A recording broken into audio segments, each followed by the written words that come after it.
everybody, and welcome Parallaxers to another Parallax ASMR video. Today we're going to be going through some of my coffee equipment and talking about it.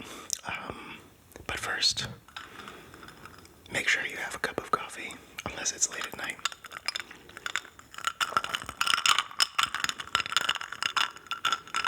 In which case you can just live vicariously through me and look forward to your coffee in the morning like I do.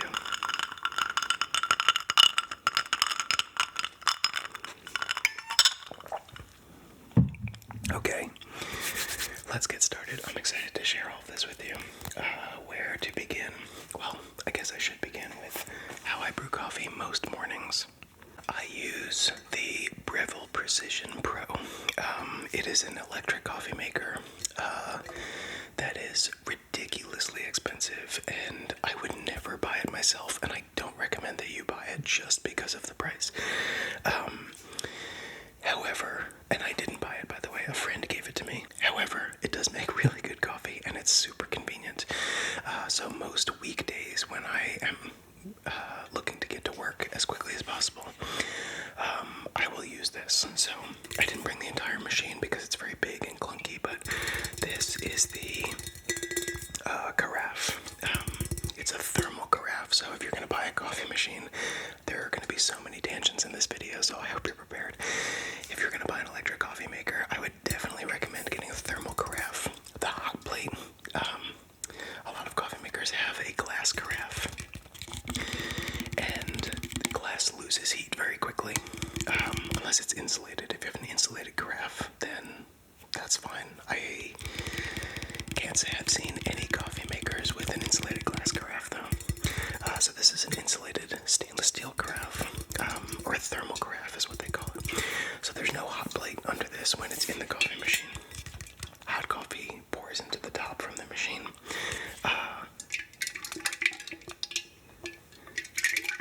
That's a nice sound. And then it retains its heat, so there's no heat coming from an outside source. The problem with a hot plate is that it continuously adds heat to your coffee, and there are a bunch of compounds in coffee that are going to break down the more heat that's added. The acids can break down, but also you get plant matter in here. In case you don't know, I actually have... These are green coffee beans. So this is what coffee beans look like before they're roasted. They're actually seeds from a cherry. They're seeds from cherries of coffee trees. So each coffee bean is half of what you'd find inside of a coffee cherry. I'll talk a little bit more about this later.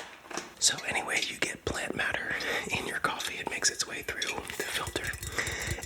And I'm not like a biologist or a chemist or anything, so I might not be super on point here.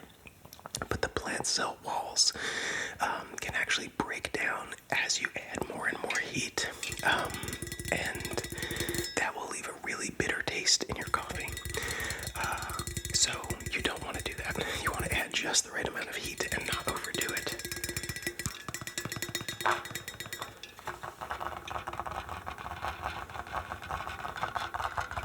Okay, so thermal coffee maker, or thermal coffee carafe.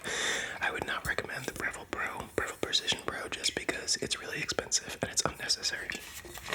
So you might be asking, what do I buy if I want really good coffee and don't want to spend hundreds of dollars on a coffee machine? I'm glad you asked. This is going to be what I recommend. This is called a pour-over cone. It's a manual method of brewing. So you're going to have to do the work, but it is absolutely worth it. So basically, you get a paper filter. Remember to buy recycled paper filters if you are going to buy paper filters.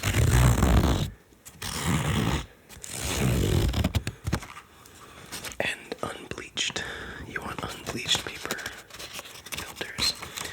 So you put this filter in there. When it's wet, it sticks down in there. You pour your coffee grounds in. And then you pour hot water over the top. So you have to look up how to do there's a method to the madness. And you need a kitchen scale. Definitely need a kitchen scale. You're going to need that to weigh your coffee anyway.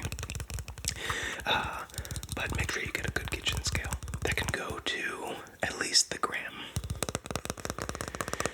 So yeah, this is like, I mean, when I bought it, it was $6, but it's probably more expensive now. I think it's like $12 the last time I looked, and the paper filters are not expensive. So $12 as opposed to hundreds to get the best coffee that you'll probably ever have. Totally worth it.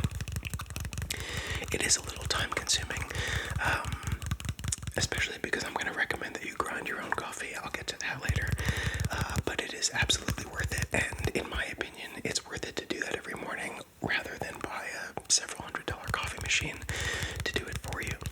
The cool thing about the Breville, though, is that it mimics the pour-over method, so instead of just dumping hot water on top of the coffee grounds, it uses a conical filter. And it has a shower head that disperses water evenly, kind of mimicking exactly what you would do with a gooseneck kettle. That's another thing. You'll need a gooseneck kettle if you want to make good pour-over coffee. But again, that's not terribly expensive. You can get a relatively cheap one, probably for around $20. Okay, so that's a really great method. If you want something a little easier and less time-intensive, then I would recommend a French press. So this works totally differently. That's very loud, so I'm going to cut that out. You put your coffee grounds in here. You just dump hot water on top. You should wait a short amount of time for the carbon dioxide to diffuse out of the coffee mixed with hot water, and then you're going to break the crust. So you're going to pat down the grounds into the water, give a quick stir, and then you're going to I usually do 30 seconds of bloom, which is waiting for the carbon dioxide to come out. When you look up how to do pour-over coffee, you're going to see that as well, the bloom time. But after that stir, you just put this on top to help retain the heat, but don't press it down yet. You're going to wait until the 4-minute mark to start pressing, and you're going to put around 5 pounds of pressure on this. I know this is wildly specific, but this is what I do. So you're going to press that down, and that's going to condense all of the coffee grounds at the bottom, and then you'll be able to pour your coffee out of here. Now, a few tips. Number one, never leave the coffee in here after the 4 minutes. It's going to continue, because the coffee is going to be hot, and it's going to continue pulling all of those compounds out of the coffee grounds, and you're going to get bitter and acidic coffee. So you don't want that. You want to brew for about 4 minutes. You can test that a little bit. It also depends on your water temperature and your grind size. So yeah, this gets very, very complicated.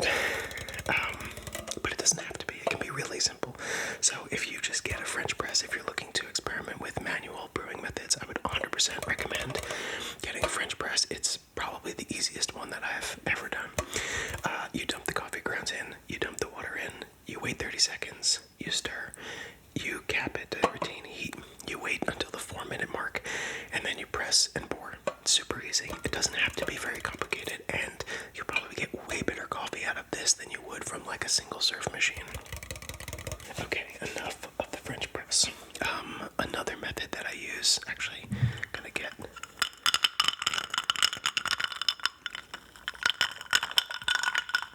a little coffee first. Another method that I use that's similar to the pour-over method is a Chemex. So this is really just a pour-over cone, but it's a little bit different. So you can see that it's conical at the top, and you put a different filter in here. It's much bigger and it's much thicker. You put the filter in there, and it's the same thing. You put the coffee grounds in. Ideally, you're going to wet the filter to get any like paper residue out. I forgot to mention that with the Hario V60. You do the same thing with that. You wet the filter with hot water before you put your coffee grounds in, and that's going to get some of the paper particles out. So you put the thick filter in here, dump your coffee grounds in, and then it's the same method as the V60. The ratios are going to be different. The ratio of coffee to water, I'll talk about that in a little bit too. And you can make a much bigger batch in this. So you can make the Hario V60 V60 is kind of like a single serve coffee maker. You're not going to get 2 cups out of that. With this, you can get 2 to 3, and they do make a bigger one, and you can get, like, I think they say 4 to 6, but the number of coffee cups is a weird measurement for coffee manufacturers to use because they all use different ounce. They all use different cup sizes. Some will say like, oh yeah, you get 12 cups, but it's a 4-ounce cup, and then another one will say you get 5 to 7 cups, and it's a like an 8-ounce cup. So it's not very helpful.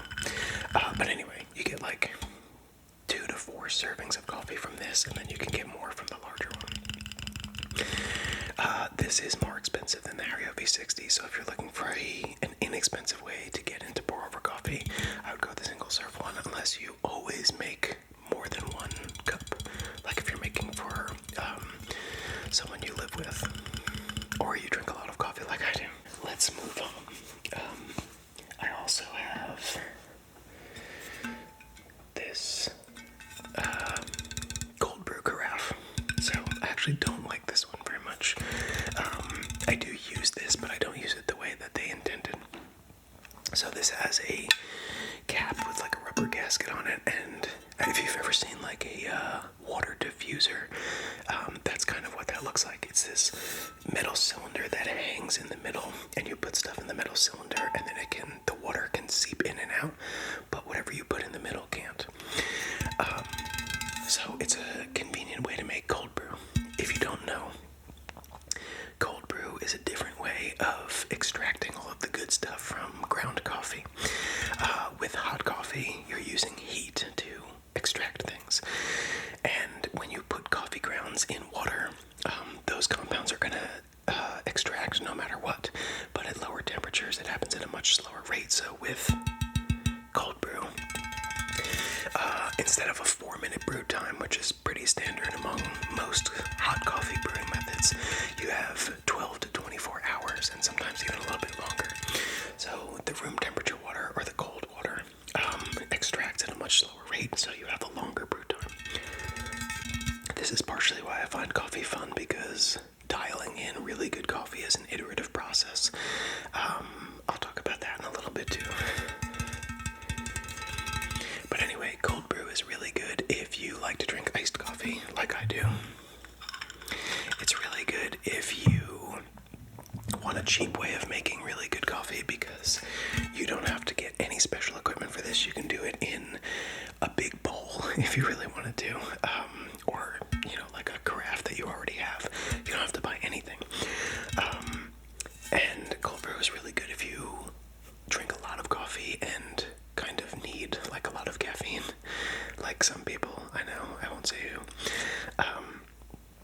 because there's no danger in letting cold brew extract longer. So with hot coffee, you want to limit the extraction time or the brew time, because the more compounds that get pulled out and the more heat you continuously apply, or hot water, the higher the likelihood that some of those compounds are going to break down and produce off flavors in your coffee. So you get plant matter in your brewed coffee. The plant cell walls of the coffee beans, or coffee grounds after you grind them, those can break down, and they taste really bitter once they're broken down. So if you brew hot coffee for longer, you're going to get really bitter coffee, and that's why some of the acids in coffee, like caffeine and kaweol, they can also break down and produce off flavors. What was I saying? So cold brew is good if you want high caffeine, because you can extract longer without the risk of those compounds breaking down and producing off flavors. So since you get basically no breaking down of those plant cell walls or the acids or the oils, cold brew it doesn't have a much lower acidity, so it's not going to be good for people who have like a sensitivity to acidity. I mean, it's slightly better, but it's marginally better. But the taste is much less bitter and much less acidic. So if you like a really smooth coffee, then cold brew is probably going to be your best friend. And it's really easy to make. You dump everything in, and then once it's done brewing,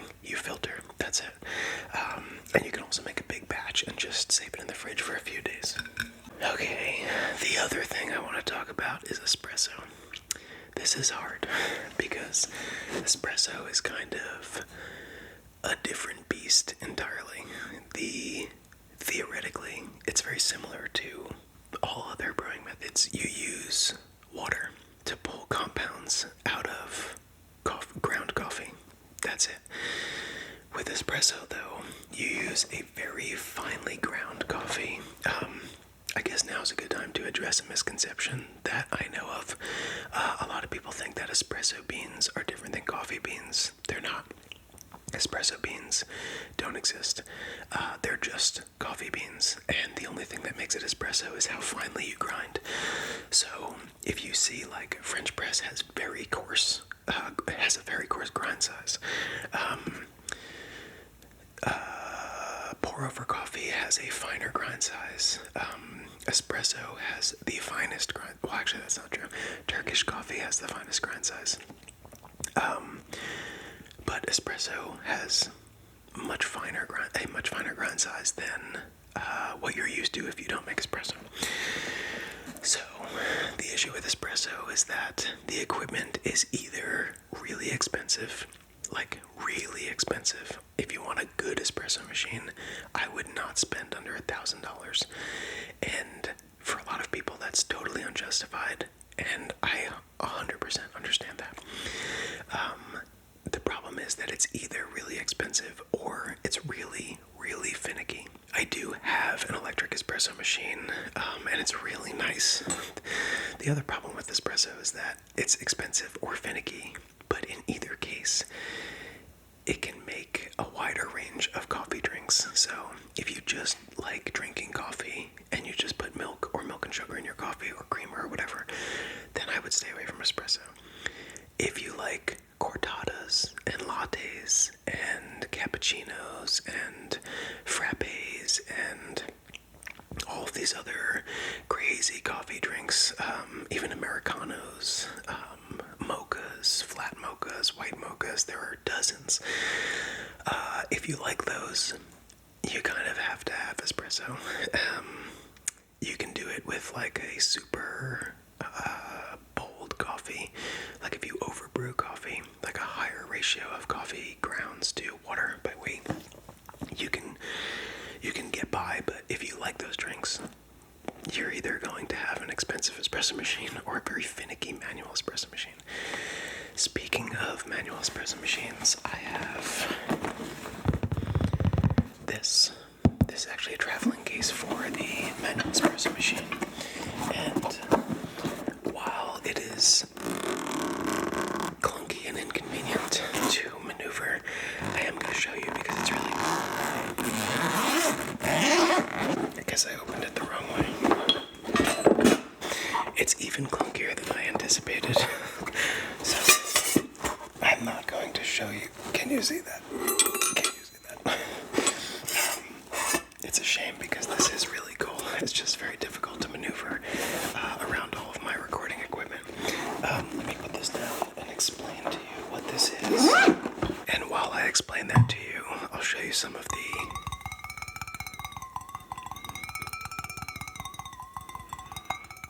peripheral coffee stuff I have. This is just a little milk carafe.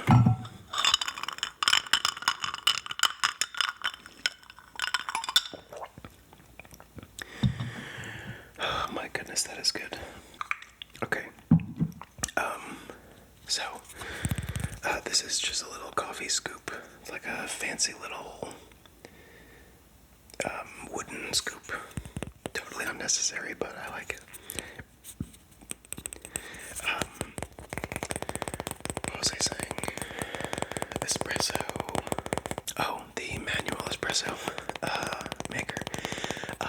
So espresso, in addition to using really finely ground coffee, it also requires pressure. So you're going to brew under high pressure.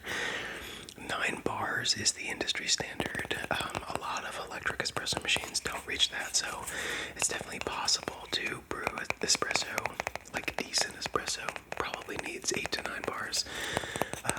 Some commercial machines can go up to 15, but I think that's more of a safeguard, like it's made to go to 15, so it can go to 9 very consistently.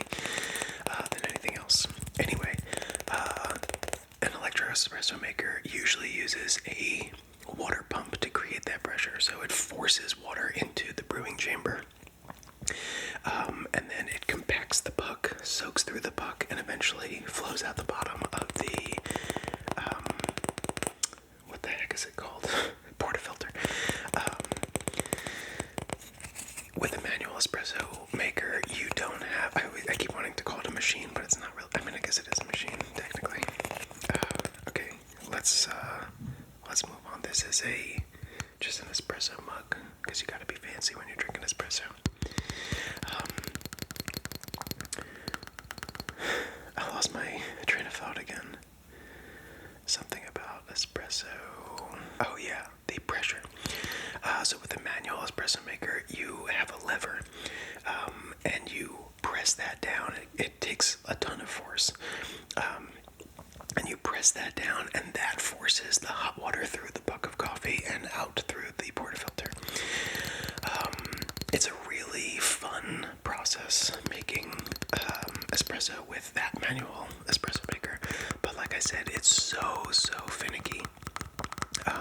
Even with a really high quality grinder, it's very difficult to get the right pressure, the right temperature, because the portafilter and the brewing chamber, they lose temperature, they lose heat to the surrounding air very quickly. So you have to be really fast about it and really precise, and even then it's pretty inconsistent.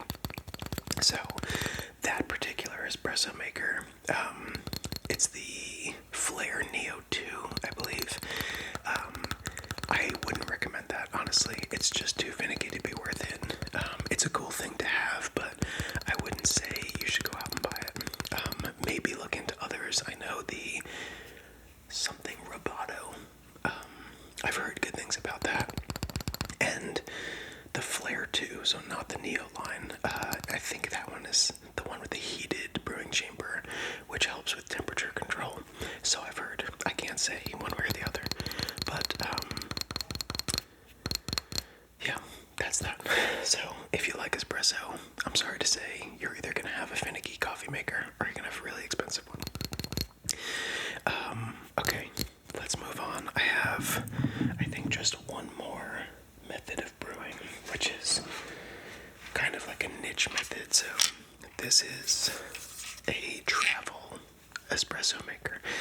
It doesn't really make espresso, but it's kind of similar.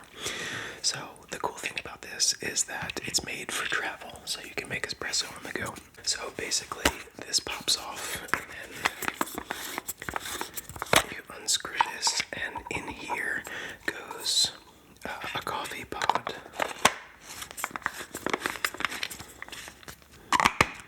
Like this one.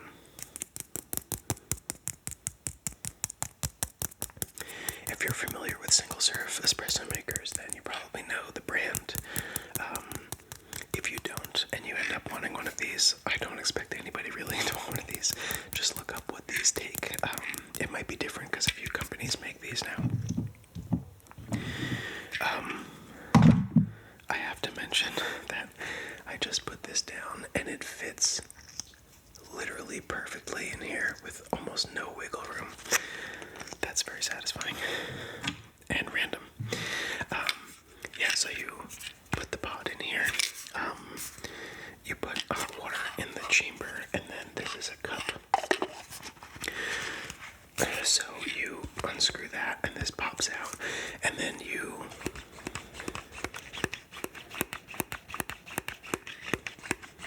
pump it to build that pressure. So it's kind of like a manual brewer, a manual espresso maker. You're basically creating the pressure yourself rather than using a water pump, just like you would with the manual lever machine. So that's that. My wife and I bring this when we go backpacking. It's good for travel. I definitely wouldn't recommend this for like daily coffee though. Okay, I just have a few more things. I have a coffee roaster. So it's a small one for at-home use. It's a little big and clunky to bring, and after the manual lever machine, I don't even want to try. But this is the drum. So you pop this open. If I could, I'm pulling on the wrong one.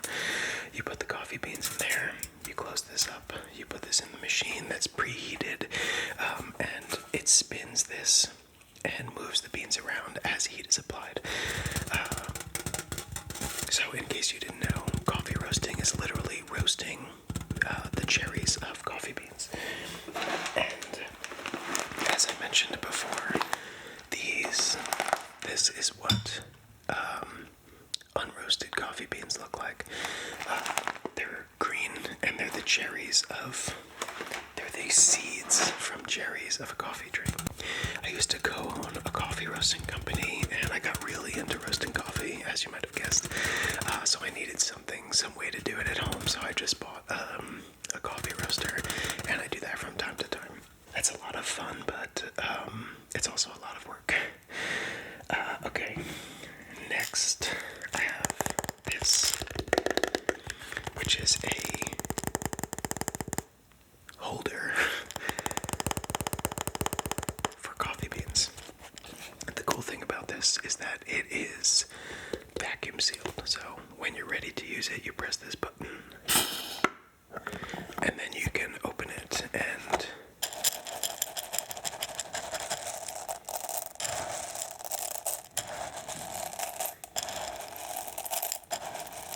access your beans. And then when you're ready to close it up, you close it up, and then you twist the top until this little button here turns green. You probably can't see it, but now there's no air inside, and it's a vacuum.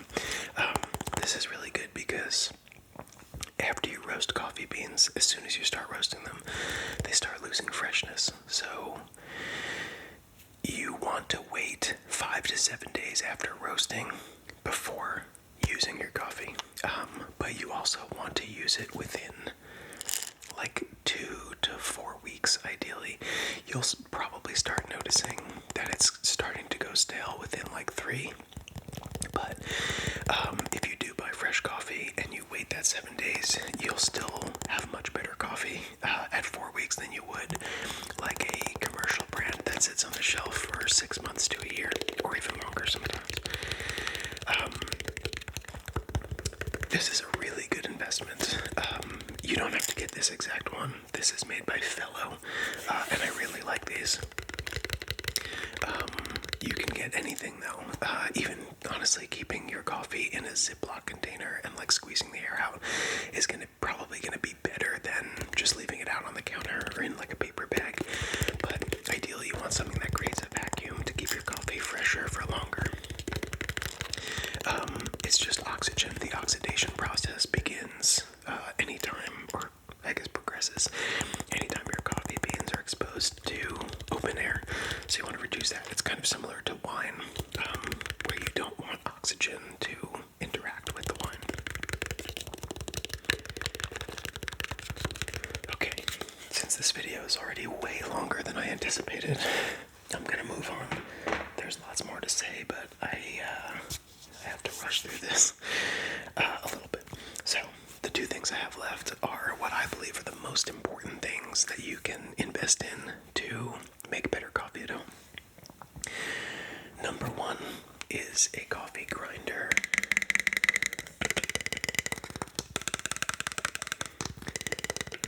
This is a Lido 3. It's made by Orphan Espresso.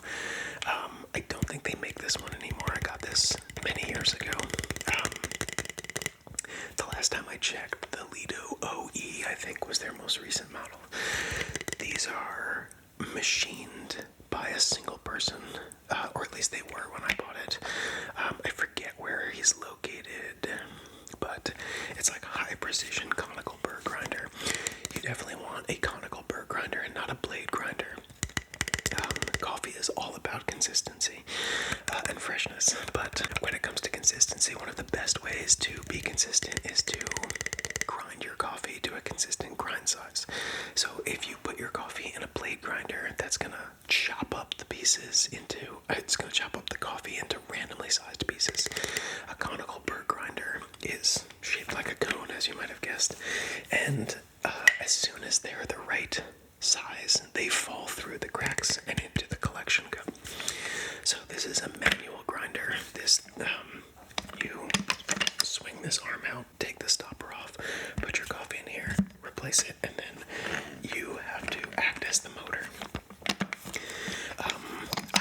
this because, so this is expensive, but I have this because it is like a third of the price or less than an electric version.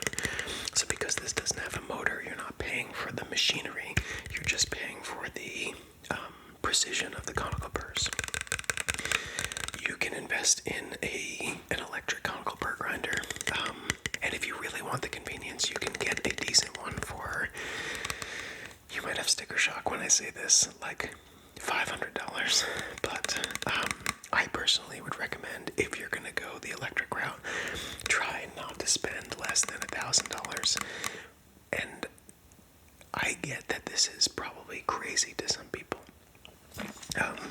All of this comes with a huge caveat. Like, I'm recommending things, and if you like single-serve coffee from a Keurig machine, then don't feel like you need to invest time and money into making different coffee. To you, it might not even be better. So these recommendations come with that big caveat. Everybody's different. For some people, investing $100 into coffee might be too much, and that's totally fine. I get that. If that's you, I would say get a pour-over cone and a gooseneck kettle and use it with pre-ground coffee. There's nothing wrong with that. This stuff, I am a super coffee nerd, but I've been a coffee nerd for almost 2 decades. So it's not like I went out and bought this stuff all at once. I've gotten it for Christmas, I've gotten it for birthdays, I've saved up money to get some of these things. Don't feel like you need to run out and get better stuff to make, and get equipment to make better coffee. Do what works for you. So to that end, if you want personal recommendations, leave a comment below. Tell me a little bit about your coffee journey so far, and like what you're willing to spend, or maybe you're not willing to spend anything. That's fine.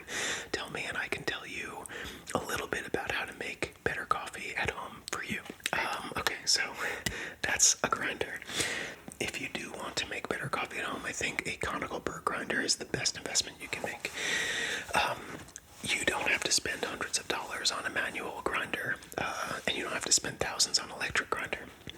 You can get a cheap conical burr grinder for probably around $50, and it's not going to be great, but it's going to be wildly better than pre-ground coffee, in my opinion. Again, maybe not for you, but if you're interested, then give it a shot. The last thing that I have, I've been recording for 45 minutes already. The last thing that I have is this notebook. Now, you don't need a notebook, but I would recommend something or some place to write down notes. So I have a few of these. This one is for coffee. I have one for fiction writing ideas. I have one for business ideas, and I keep them all readily available so that anytime I have an idea or need to write something down, I have them. I do wish that I had bought ones in different colors, but it is what it is. So I have coffee notes in here.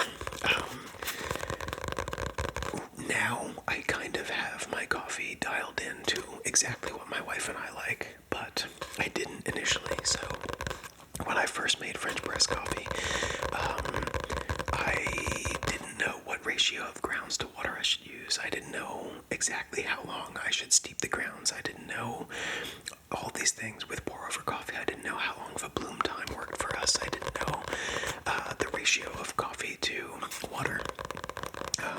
I didn't know the total brew time, or the grind size. You can change the grind size on grinders like that. So you have to dial in all these things, and the only way you're going to be able to do that and get the best coffee possible is to do it iteratively. So write down what works, write down what you tried, write down what doesn't work, and change one single thing each time. If it's better, keep that and change something else. If it's worse, go back and change something else, and try that over and over and over and over and over again, and over 20 years you'll get the best coffee you could possibly get. So the reason I have a notebook that I continuously update is my wife and I try different coffee from different roasters, and every coffee that you get is going to be different. It's going to be a slightly different roast profile. It's going to be from a different origin. There are so many different flavor profiles. There are so many things that change from coffee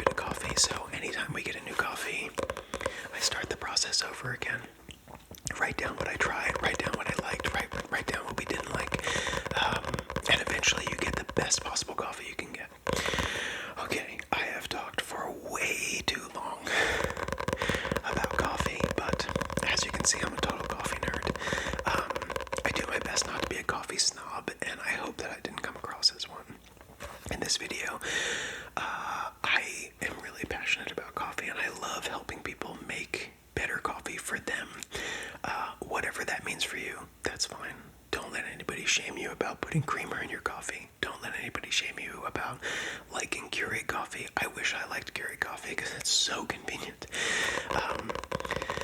Do what works for you. This was really meant to give you some background on like what's possible, and there are lots of other brewing methods that I didn't cover. I'm realizing now that I have a clever dripper and I forgot to bring that down. That's kind of like, I also have a Kalita wave. I forgot to bring that down too. Well, that's okay. This is gonna be a long video anyway.